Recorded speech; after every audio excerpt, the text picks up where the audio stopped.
तो hello everyone, नमस्कार साथियों, स्वागत है आप सभी का एक बार फिर से डेली करंट अफेयर्स की क्लास में। और आज है साथियों आप लोगों की 24 मार्च। लेकिन दोस्तों आज की क्लास के अंदर हम लोग 2 दिन के करंट अफेयर्स के प्रश्नों को देखेंगे, 23 और 24 मार्च के। क्योंकि साथियों संडे को क्या है कि आप लोगों की करंट अफेयर्स की क्लास नहीं आई थी, तो आज की क्लास के अंदर हम लोग 2 दिन के करंट अफेयर्स के क्वेश्चनों को कवर करेंगे। और यदि दोस्तों आप लोग इनमें से किसी भी एग्जाम की तैयारी करते हैं, तो ये जो आप लोगों की करंट अफेयर्स की क्लास है सभी प्रतियोगी परीक्षाओं के लिए अति महत्वपूर्ण रहने वाली है। तो चलिए साथियों, बिना किसी देरी के अब हम लोग क्लास को शुरू करते हैं। लेकिन उससे पहले मैं एक बार आपको लास्ट क्लास के क्वेश्चनों का रिवीजन करा देता हूँ, मात्र 2 मिनट के अंदर। उसके बाद हम लोग आज के प्रश्नों को कवर करेंगे। तो याद करिए साथियों, लास्ट क्लास का ना मैंने आप लोगों को पढ़ाया था कि अभी खेलो इंडिया जो पैरा गेम है 2025, जिनके बारे में मैंने आप लोगों को बताया था कि ये नई दिल्ली के अंदर आयोजित की जाएगी। और इसका दोस्तों अभी शुभंकर लॉन्च किया था। शुभंकर क्या था, तो उज्ज्वला वर्ल्ड हैप्पीनेस इंडेक्स के बारे में बताया था मैंने आपको 2025 वाली, कि ये अभी दोस्तों जारी कर दी गई है। और इसमें पिछले बार की तुलना में देखें तो भारत की रैंक में सुधार देखने को मिला है। पिछले बार भारत की जो रैंक है इसमें 126 थी, और इस बार 2025 के अंदर भारत की रैंक इसमें 118 है। और एक क्वेश्चन दोस्तों ये और याद रखिएगा कि लगातार 8वीं बार जो फिनलैंड देश है ये पहले स्थान पर रहा है। इसके बाद तीसरा क्वेश्चन पढ़ाया था कि भाई विश्व का सबसे बड़ा जो श्वेत हाइड्रोजन भंडार है ये भी कहाँ पर पाया गया, तो फ्रांस के अंदर। रामनाथ गोयन का पत्रकारिता पुरस्कार के बारे में बताया था मैंने आपको 2025 वाले, कि इनकी भी घोषणा की गई है। और इनमें दोस्तों कई कैटेगरी के अंदर पुरस्कार दिए। मैंने आपको सारे के सारे पढ़ाए थे, तो आप लोगों ने लास्ट क्लास नहीं देखी तो एक बार देख जरूर लीजिएगा। इसमें मैंने आपको बताया था जो डंकी रूट है और हिंदी के लिए रिपोर्टिंग के लिए जो पुरस्कार है, या आज तक की मुर्दली का झा को मिला था। उपभोक्ता संरक्षण को बढ़ावा देने के लिए अभी केंद्र सरकार ने क्या है कि मेटा के साथ एग्रीमेंट किया था। लोकसभा सचिवालय और जो सूचना प्रौद्योगिकी मंत्रालय, इन्होंने दोस्तों अभी संसदीय भाषणी शुरू करने के लिए समझौता किया था। किस शहर में भी मानव कोरोना वायरस जिसका नाम है HK-U1, इसका एक मामला सामने आया था, तो कोलकाता के अंदर। 8वां क्वेश्चन दोस्तों मैंने आपको बोला भी था कि इस पे आप लोग स्टार मार्क के करके रखिएगा, क्योंकि ये लास्ट क्लास का सबसे महत्वपूर्ण प्रश्न था कि अभी जो अंतर्राष्ट्रीय ओलंपिक समिति है इसकी पहली महिला अध्यक्ष पूछी, तो ये किसकी कमेंट्री बनी है। और साथ में दोस्तों ये ओवरऑल 10वीं अध्यक्ष बनी है। एन चंद्रबाबू जो नायडू हैं ये आंध्र प्रदेश के मुख्यमंत्री हैं। इन्होंने भी अमरावती में जो पोटी श्री राम मुलु हैं, इनके भी 58 फीट ऊंची एक प्रतिमा का अनावरण किया था। और 10वां और 11वां ये दोनों क्वेश्चन दोस्तों को दिवस से संबंधित पढ़ाए थे, कि अंतर्राष्ट्रीय वन दिवस और जो विश्व कविता दिवस है यानी कि वर्ल्ड पोएट्री डे, ये दोनों दिवस मनाए जाते हैं 21 मार्च को। अब बढ़ते हम लोग आज के पहले क्वेश्चन की ओर। तो आज का पहला क्वेश्चन आप लोगों के सामने रहा, और ये दोस्तों आप लोगों से पूछ रहा है कि अभी किस देश ने जो शिक्षा विभाग है इसको भी बंद कर दिया है।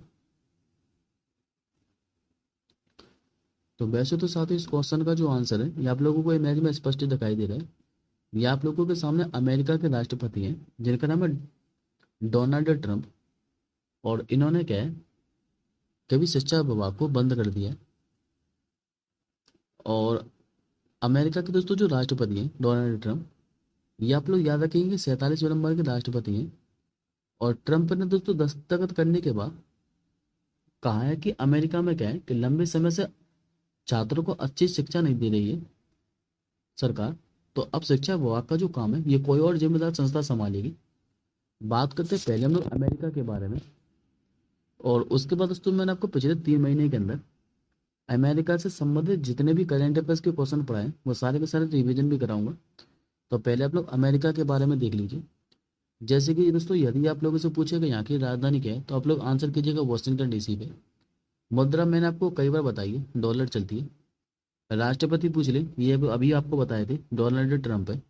और ये कौन से नंबर के बने हैं, तो ये भी दोस्तों आप लोग याद रख लीजिएगा कि 47वें नंबर के। उपराष्ट्रपति पूछ ले, तो ये भी नए बने थे JD वेंस, ये 50वें नंबर के हैं।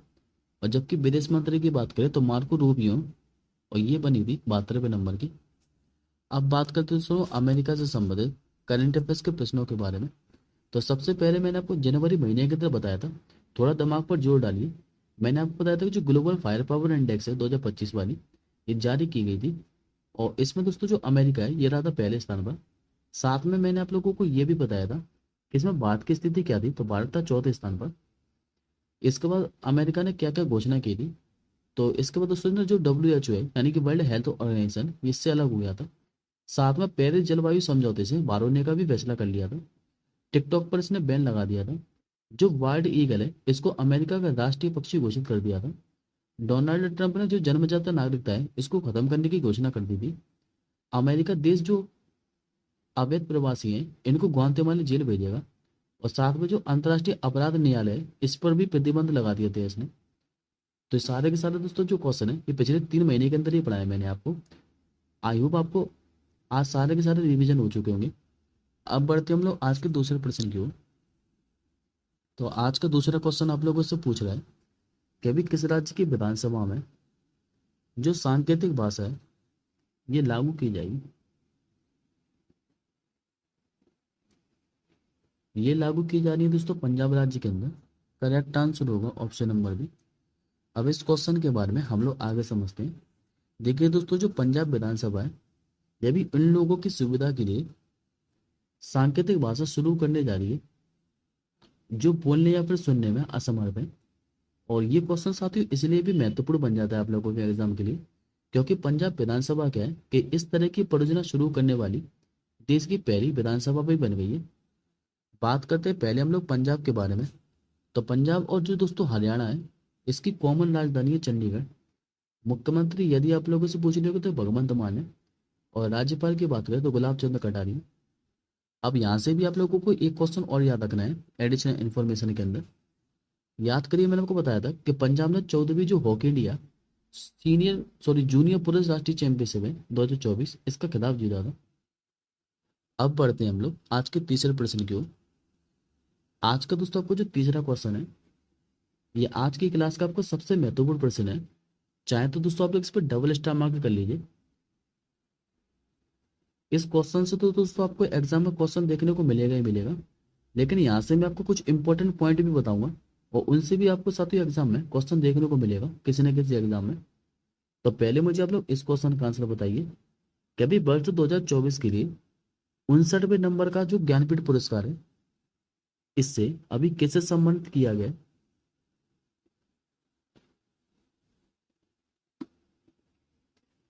तो ये किया दोस्तों विनोद कुमार शुक्ल को।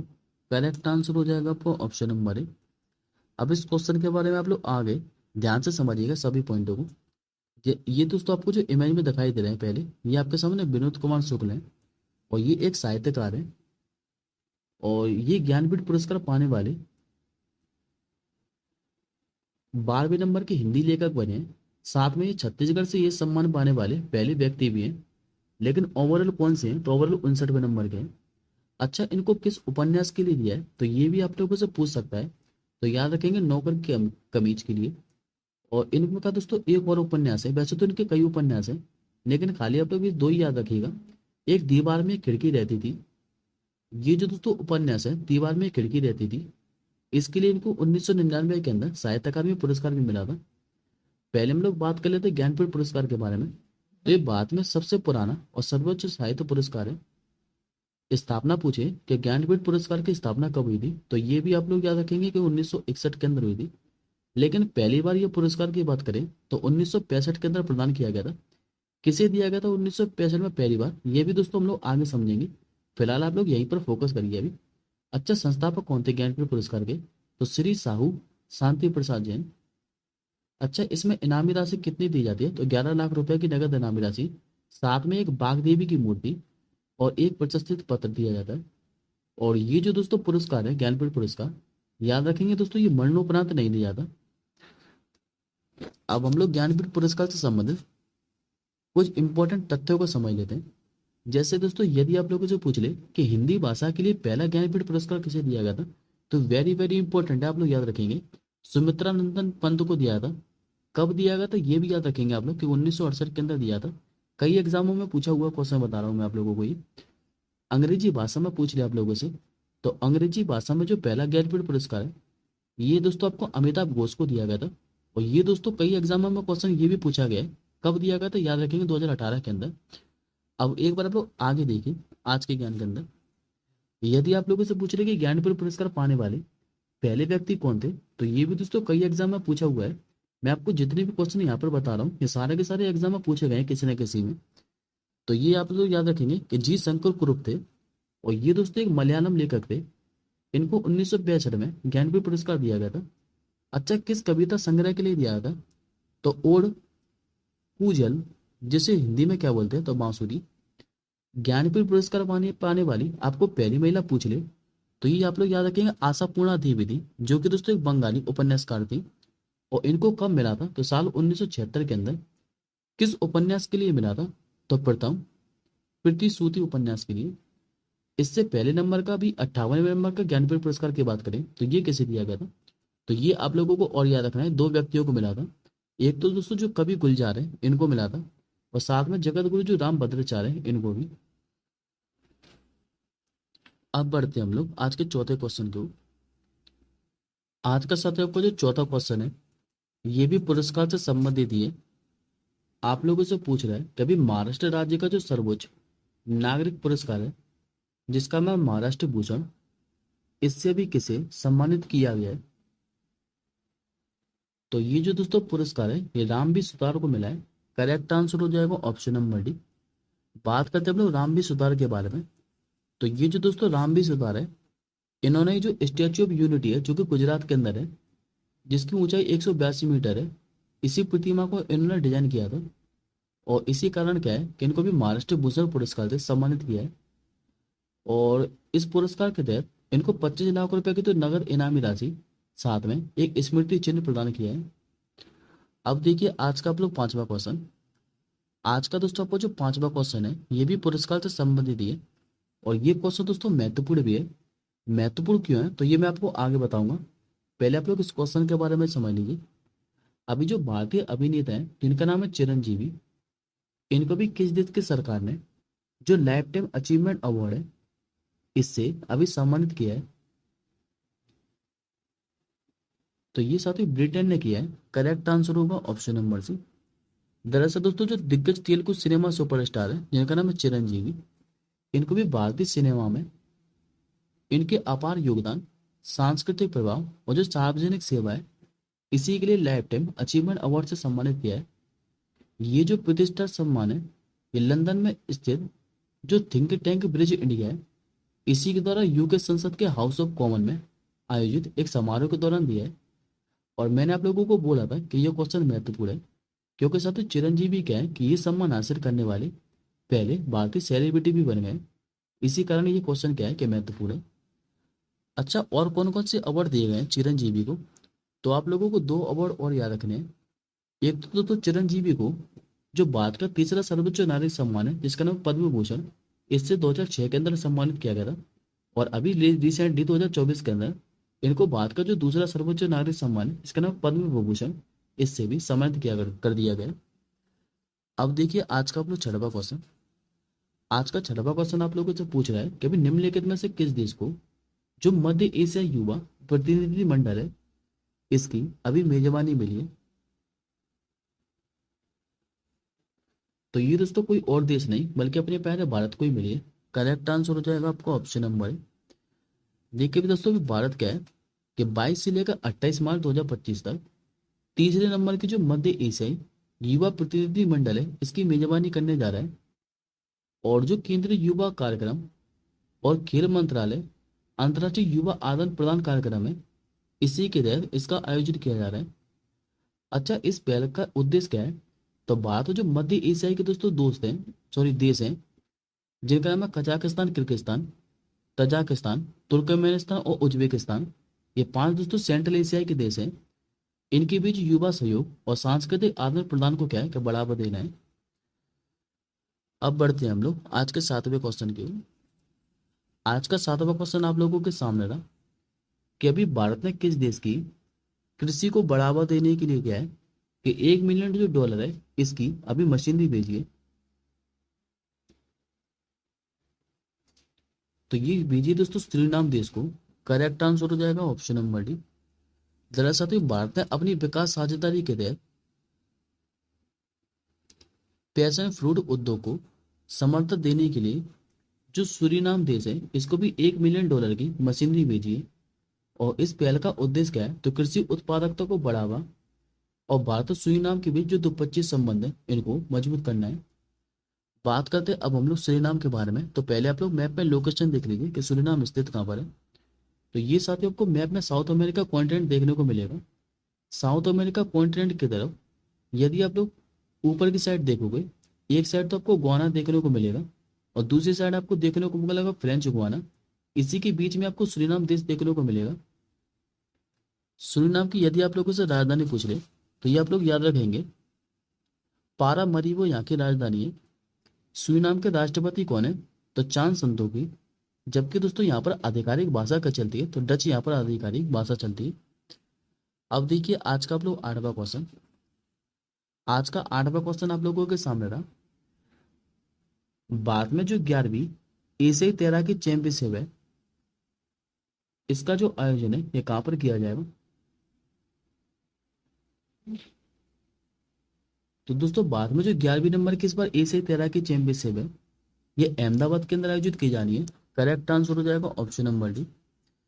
देखिए दोस्तों 11वीं नंबर की जो एशियाई तैराकी चैंपियनशिप है ये भारत के अंदर गुजरात का जो अहमदाबाद है यहीं पर जो नारपुरा स्पोर्ट कॉम्प्लेक्स है यहीं पर आयोजित की जाएगी। इसका आयोजन अच्छा कब से लेकर कब तक किया जाएगा, तो 1 से लेकर 15 अक्टूबर तक। और इसमें तैराकी, गोताखोरी, कलात्मक तैराकी और जो वाटर पोलो है ये शामिल होंगे। ये बाद में आयोजित होने वाला इस आयोजन का पहला संस्करण भी है। बात करते हैं अब हम लोग एडिशनल इन्फॉर्मेशन के बारे में। तो याद करिए अभी मैंने आपको पढ़ाया था 2 दिन पहले कि 2028 के जो ग्रीष्मकालीन ओलंपिक खेल है ये अमेरिका के लॉस एंजलिस के अंदर आयोजित किए जाएंगे। और इसमें दोस्तों जो अंतर्राष्ट्रीय ओलंपिक समिति है इसने 2028 के अंदर ओलंपिक खेलों में मुक्केबाजी जो गेम है इसको फिर से शामिल करने की मंजूरी भी दे दी थी। ये क्वेश्चन मैंने आपको लास्ट 2 दिन पहले ही पढ़ाया था। अब देखिए आज का आप लोग 9वां क्वेश्चन। आज का साथियों को जो 9वां क्वेश्चन है ये खाली बनलाइनरी क्वेश्चन है।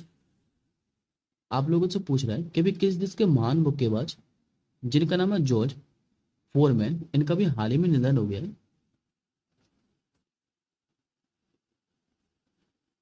तो ये साथियों अमेरिका के हैं महान मुक्केबाज जिनका नाम है जॉर्ज फोरमैन और इनका भी हाल ही में क्या है कि निधन हो गया है।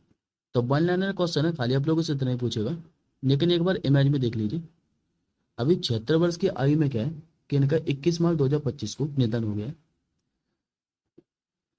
अब बढ़ते हम लोग आज के 10वें क्वेश्चन की ओर। आज का साथियों आपको जो 10वां क्वेश्चन है ये दिवस से संबंधित है। वैसे तो साथियों यहाँ से लगातार जो 3 क्वेश्चन है 10वां, 11वां और 12वां, ये तीनों क्वेश्चन आपके दिवस से संबंधित है। जिसमें से सबसे जो महत्वपूर्ण दिवस है ये आपका 10वें नंबर का ही है। 10वें क्वेश्चन का आप लोगों से पूछ रहा है कि जो विश्व जल दिवस है ये प्रतिवर्ष कब मनाया जाता है। तो हर साल साथियों ये जो दिवस है 22 मार्च को मनाया जाता है। करेक्ट आंसर हो जाएगा आपको ऑप्शन नंबर बी।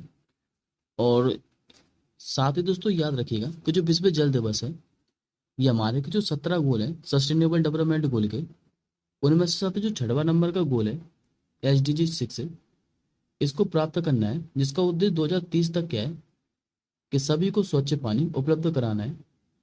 2025 की आप लोगों से थीम पूछ ले वर्ल्ड वाटर डे की, तो याद रखेंगे ग्लेशियर संरक्षण। और ये साथियों पहली बार ब्राजील का जो रियो डी जेनेरियो है यहाँ पर पर्यावरण और विकास पर 1992 के अंदर जो संयुक्त राष्ट्र सम्मेलन है इसकी अनुसूची 21 में इसको जोड़ा गया था।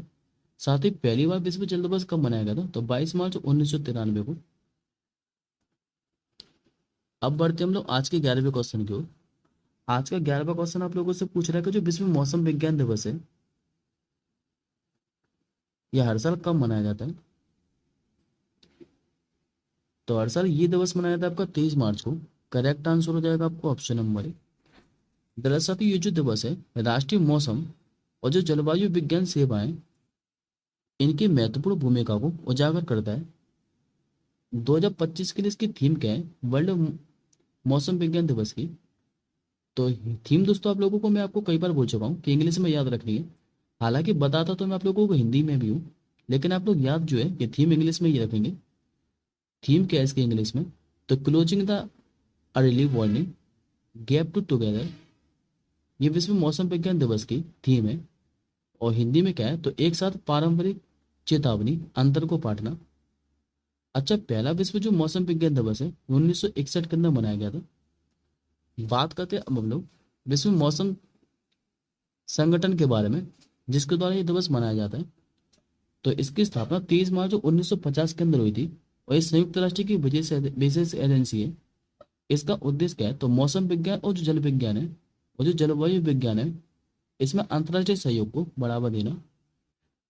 अब देखिए दोस्तों, आज का आप लोग 12वां क्वेश्चन, और ये आज की क्लास का आपका आखिरी क्वेश्चन है जो कि दिवस से संबंधित है। विश्व जो टीबी दिवस है, ये आपका हर साल कब मनाया जाता है? तो हर साल जो वर्ल्ड ट्यूबरकुलोसिस डे है, ये आपका 24 मार्च को मनाया जाता है। करेक्ट आंसर हो जाएगा आपको ऑप्शन नंबर बी। अब इस क्वेश्चन के बारे में आप लोग आगे समझिए ध्यान से।